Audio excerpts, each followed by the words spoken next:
Gandang umaga po muli. Ako po si ASEC Rafi Alejandro ng Office of Civil Defense at nais ko lang pong magbigay ng update dito sa ating current response operation dito sa 7.8 earthquake na nangyari sa Mindanao.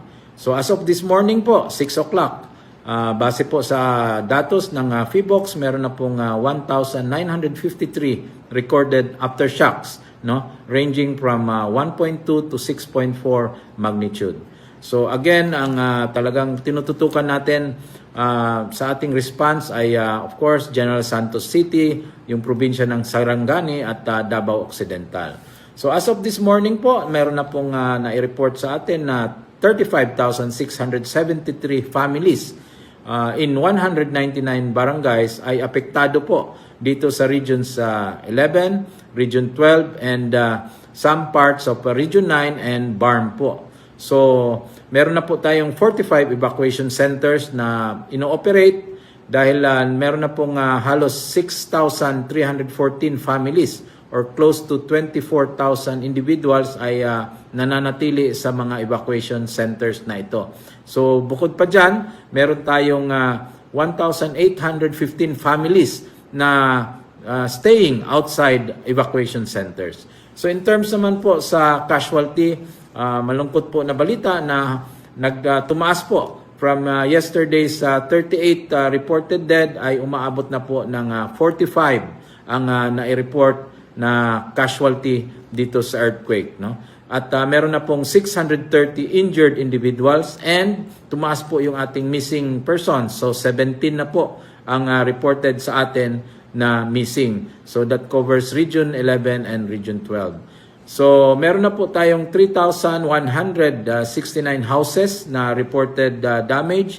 528 po dyan ay totally damaged and the rest, 2,641 ay partially damaged.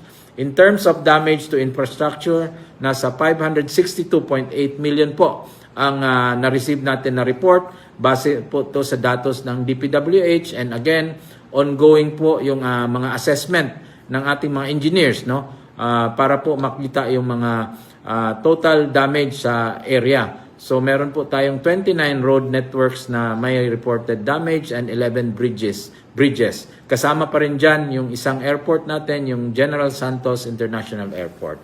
So in terms of assistance naman, meron na pong 4.8 million worth of food and non-food items na naibigay na po. Galing po yan sa DSWD at yung ating Office of Civil Defense. Kasama na dyan yung mga medical assistance na binibigay po ng ating Department of Health. So meron na po tayong na-deploy na mga water filtration teams to Region 12. And again, dahil focus natin yung search, rescue, and retrieval, meron na po tayong 3,773 personnel coming from the Armed Forces of the Philippines, from the Philippine National Police, yung Bureau of Fire, at saka ating Philippine Coast Guard. So nakapag-deploy na rin tayo ng halos 34 major assets, no? And 358 personnel para galing sa DPWH to do debris clearing and civil works, no? Nakapag-dispatch na po tayo ng 12,086 family food packs.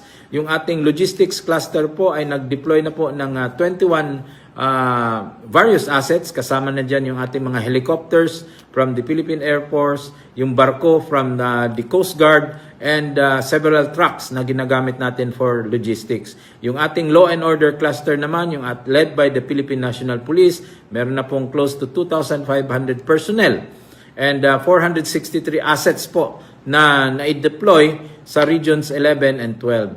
So yung ating ETC na napaka-busy po ngayon ay nag-deploy na po ng 73 resources sa regions 12, no? And then sa Region 9 and Caraga. So yung ating mga regional offices, yung ating regional councils ng regions 12, 11 ay napaka busy po ngayon and they are continuously doing the necessary coordination and continuously providing assistance, no, dito sa mga affected local governments. So tuloy-tuloy po, base na yan sa utos ng ating Pangulo na talagang all hands po ang ating mga ahensya, yung ating DND, yung ating OCD ay on top of this. Yung ating operation center ay naka-red alert at tuloy-tuloy po ang pag-monitor natin at pagbibigay assistance and doing the response dito po sa ating earthquake. No? So, yan lang po muna ngayong umaga ang aking maibigay na update until later po. As soon as we get additional information on the ground, we will be providing you with the necessary updates.